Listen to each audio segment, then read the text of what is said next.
Hey, David Breslow back here with you, and today's mental golf training tip. I want to talk to you about what it's like to not have your A game with you. We've all had the experience, and in fact that's probably more common than not. What do you do on the golf course when you don't have your best with you on any given round of golf? It's going to happen more times than not, like I just said. So, what's the deal? If you're a perfectionist, which I've talked about in other training videos, it's going to be a major problem for you, because if you're a perfectionist, you're expecting the best every single time you step on the course, which is fine. But reality doesn't often meet our illusion of it, does it? We have an illusion that we need to be perfect, everything needs to be just right, I got to make all the right decisions, I got to swing perfectly, and so on and so on and so on. But oftentimes reality is quite different, isn't it? So if you're not able to accept reality, that's job one in that moment. When you don't have your A game, step one is you have to be able to accept that reality at the moment. It doesn't mean you have to enjoy playing, D golf the rest of the round, but in the moment you do have to accept that you don't have your A game with you. So what do?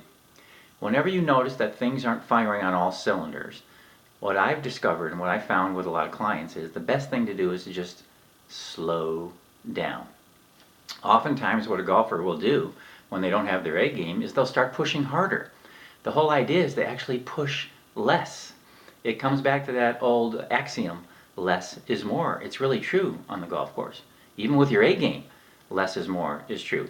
But especially when you don't have your A game, don't start pushing, don't start taking the wrong clubs, don't start going for more when you don't have your A game. That usually doesn't work out. Chances are you've probably done that already. And if you have, take a look back and ask yourself the truth. What happened when I did that? Did you start misfiring shots all over the golf course? Did you start making very poor club choices? Did you start missing shots from the fairway onto the green? Did you start missing putts because you were aggravated and frustrated from earlier on the hole? All sorts of things. Look at the reality of what happened. And then you can see for yourself that that wasn't the right choice to make. So when you don't have your A game, slow things down. Take a more comfortable club. Where you might usually take a lower club, pick a higher club.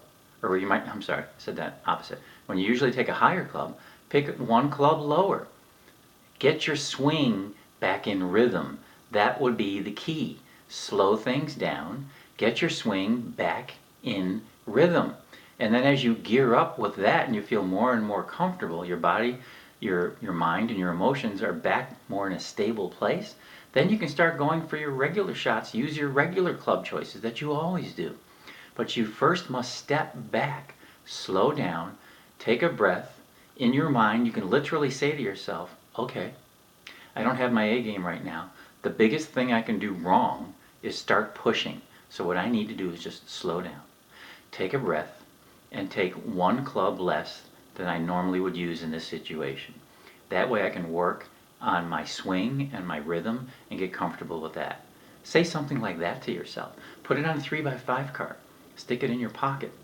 When you have your back turned to everybody or walk into the woods, take a look at it. If things aren't going the way you want them to, slow down. Choose different clubs. Choose one club less than what you might normally do. Get the swing rhythm back into rhythm, and once you start feeling good again, off you go. Go back to what you usually do. But at that point, you'll be in sync. You'll be in sync, because when you don't have your A game, that's what's happening. You're not in sync anymore. So, try that, see what happens. Dave Breslow, thanks for being with me. Again, leave a message here in cyberspace. Would love to get in a chat with you. Visit me over at www.mentalgolfcoaching.com. Take care.